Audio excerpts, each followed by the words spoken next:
ನಮಸ್ಕಾರ, ನಾನು Chidanand Patel. News18 digital ಕಂಟೆಂಟ್ಗೆ ಸ್ವಾಗತ. ಸಿಬಿಐ ಸಚಿವ ನಾಗೇಂದ್ರ ಅವರು ವಾಲ್ಮೀಕಿ ಹಗರಣದಲ್ಲಿ ಭಾಗಿಯಾಗಿದ್ದಾರೆ ಅಂತೇಳಿ ದೋಷಾರೋಪ ಪಟ್ಟಿಯನ್ನು ಸಲ್ಲಿಸಿರ್ತಕ್ಕಂಥದ್ದು. ಅದರ ಬೆನ್ನಲ್ಲೇ ಅವರಿಗೆ ವಿಚಾರಣೆಗಾಗಿ ಪ್ರಾಸಿಕ್ಯೂಷನ್ಗೆ ಅನುಮತಿಯನ್ನು ಕೋರಿ ರಾಜ್ಯಪಾಲರಿಗೆ ಸಿಬಿಐ ಪತ್ರವನ್ನು ಬರೆದಿತ್ತು. ಅಂತೆಯೇ ರಾಜ್ಯಪಾಲರು ಸಿಬಿಐ ಬರೆದಂತ ಪತ್ರಕ್ಕೆ ಸಂಬಂಧಪಟ್ಟ ಹಾಗೆ ಪ್ರಾಸಿಕ್ಯೂಷನ್ಗೆ ಅನುಮತಿ ಕೊಡಬೇಕಾ ಬೇಡ ಎಂಬುದಕ್ಕೆ ಸಂಬಂಧಪಟ್ಟ ಹಾಗೆ ಕಾನೂನು ತಜ್ಞರ ಮೊರೆ ಹೋಗಿರ್ತಕ್ಕಂಥದ್ದು.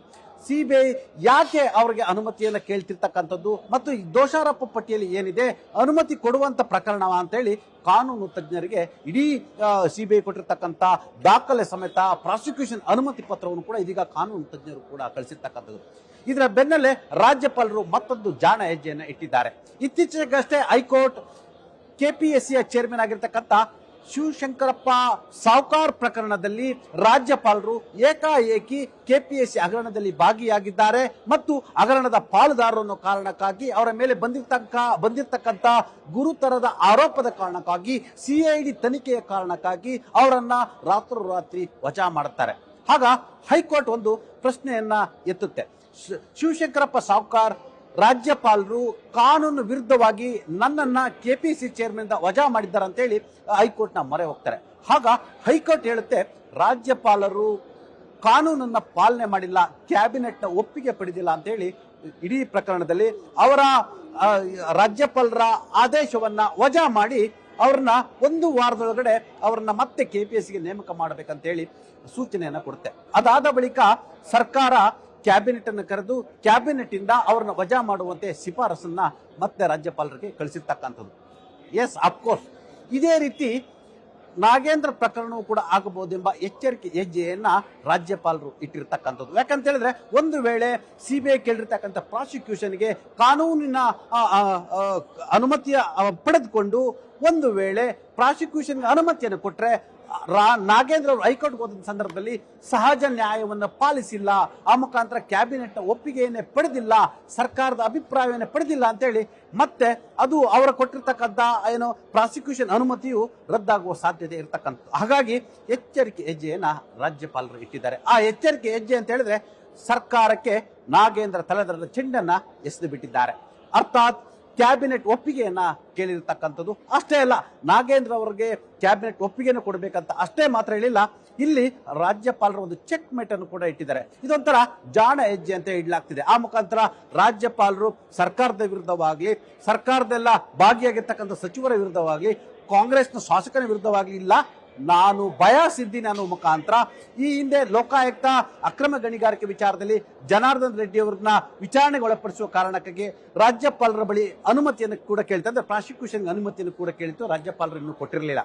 ಅಲ್ಲದೆ ಮಾಜಿ ಸಚಿವರು, ಮಾಜಿ ಶಾಸಕರಾಗಿರ್ತಕ್ಕಂಥ ಹೊನ್ನಾಳಿಯ ಶಾಸಕರಾಗಿರ್ತಕ್ಕಂಥ MP ರೇಣುಕಾಚಾರ್ಯ ಅವರ ಮೇಲೆ ಕೂಡ ಆದಾಯಕ್ಕೂ ಮೀರಿದ ಹೆಚ್ಚಿನ ಆಸ್ತಿ ಹೊಂದಿದ್ದಾರೆ ಅಂತೇಳಿ ಪ್ರಕರಣ ಇರತಕ್ಕಂಥದ್ದು. ಅದಕ್ಕೂ ಕೂಡ ಎಲ್ಲೊಂದು ಕಡೆ ವಿಚಾರಣೆಗೆ ಸಂಬಂಧಪಟ್ಟ ಹಾಗೆ ಲೋಕಾಯುಕ್ತರವರು ರಾಜ್ಯಪಾಲರ ಬಳಿ ಪ್ರಾಸಿಕ್ಯೂಷನ್ಗೆ ಅನುಮತಿಯನ್ನು ಕೇಳಿತು. ಆದ್ರೆ ರಾಜ್ಯಪಾಲರು ಎರಡನ್ನು ಕೊಟ್ಟಿರಲಿಲ್ಲ. ಇದೀಗ ಮೂರು ಪ್ರಕರಣವನ್ನು ಸೇರಿಸಿ, ಒಂದು ಸಚಿವ ನಾಗೇಂದ್ರ, ಜನಾರ್ದನ್ ರೆಡ್ಡಿ ಅಂದ್ರೆ ಬಿಜೆಪಿ ಬೆಂಬಲಿತ ಶಾಸಕ ಜನಾರ್ದನ್ ರೆಡ್ಡಿ, MP ರೇಣುಕಾಚಾರ್ಯ, ಈ ಮೂವರದನ್ನು ಒಳಗೊಂಡು ಕ್ಯಾಬಿನೆಟ್ನ ಒಪ್ಪಿಗೆಗೆ ಸರ್ಕಾರಕ್ಕೆ ಇದೀಗ ಕೇಳಿರ್ತಕ್ಕಂಥದ್ದು.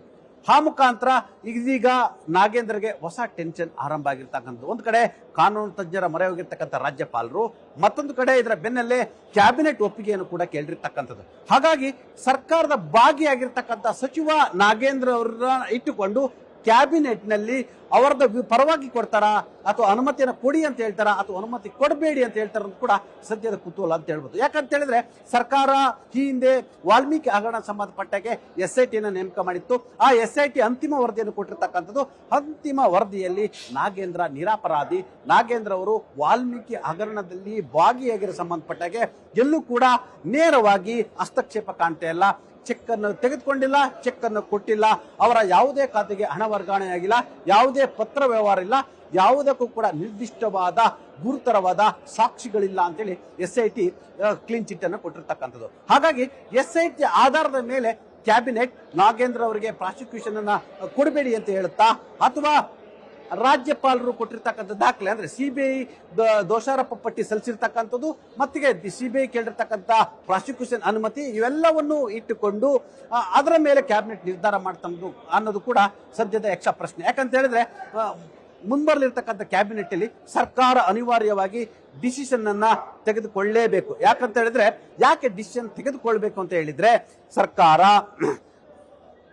ಅನುಮತಿಯನ್ನ ಕೊಡ್ಬೇಕಾ ಬೇಡ ಅನ್ನೋದನ್ನ ರಾಜ್ಯಪಾಲರಿಗೆ ತನ್ನ ಅಭಿಪ್ರಾಯವನ್ನ ಕಳಿಸ್ಕೊಡ್ಬೇಕಾಗಿರ್ತಕ್ಕಂಥದ್ದು. ಇದರ ಬೆನ್ನಲ್ಲೇ ಜನಾರ್ದನ್ ರೆಡ್ಡಿ ಅವರ ಪ್ರಾಸಿಕ್ಯೂಷನ್ ಅನುಮತಿಯನ್ನು ಕೇಳಿರ್ತಕ್ಕಂಥದ್ದು, MP ರೇಣುಕಾಚಾರ್ಯವರಿಗೂ ಕೂಡ ಪ್ರಾಸಿಕ್ಯೂಷನ್ ಅನುಮತಿಯನ್ನು ಕೇಳಿರ್ತಕ್ಕಂಥದ್ದು.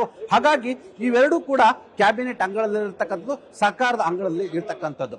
ಒಟ್ಟಾರೆ ಒಂದು ವೇಳೆ ಪ್ರಾಸಿಕ್ಯೂಷನ್ಗೆ ಅನುಮತಿಯನ್ನ ಕೊಡಲಿಲ್ಲ ಅಂತ ಹೇಳಿದ್ರೆ ಸರ್ಕಾರ ರಾಜ್ಯಪಾಲರು ಕೂಡ ಏನು ಅವರ ಸ್ವಯಂ ಅಧಿಕಾರದ ಮುಖಾಂತರ ಪ್ರಾಸಿಕ್ಯೂಷನ್ಗೆ ಅವಕಾಶ ಕೊಡುವ ಅಧಿಕಾರ ಕೂಡ ಇರ್ತಕ್ಕಂಥದ್ದು. ಆದ್ರೆ ಸರ್ಕಾರಕ್ಕೆ ಇದೊಂಥರ ತಲೆನೋವಾಗಿ ಪರಿಣಮಿಸಿರ್ತಕ್ಕಂಥದ್ದು, ಬಿಸಿ ತುಪ್ಪವಾಗಿ ಪರಿಣಮಿಸಿರ್ತಕ್ಕಂಥದ್ದು.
ತಮ್ಮದೇ ಸರ್ಕಾರದ ಭಾಗಿಯಾಗಿರ್ತಕ್ಕಂಥ ಸಚಿವರ ಮೇಲೆ ಬಂದಿರತಕ್ಕಂಥ ಗುರುತರ ಆರೋಪದ ಸಂಬಂಧಪಟ್ಟ ಹಾಗೆ, ಭ್ರಷ್ಟಾಚಾರದ ಪ್ರಕರಣ ಸಂಬಂಧಪಟ್ಟ ಹಾಗೆ ರಾಜ್ಯಪಾಲರು ಕೇಳಿರ್ತಕ್ಕಂಥ ಪ್ರಾಸಿಕ್ಯೂಷನ್ಗೆ ಅನುಮತಿ ಕೊಡಬೇಕಾ ಬೇಡ ಎಂಬ ಇಕ್ಕಟ್ಟಿನಲ್ಲಿ ಸಿಲುಕಿರ್ತಕ್ಕಂಥದ್ದು. ಹಾಗಾಗಿ ಚೆಂಡು ಇದೀಗ ಸರ್ಕಾರದ ಅಂಗಳದಲ್ಲಿ ಇರ್ತಕ್ಕಂಥದ್ದು.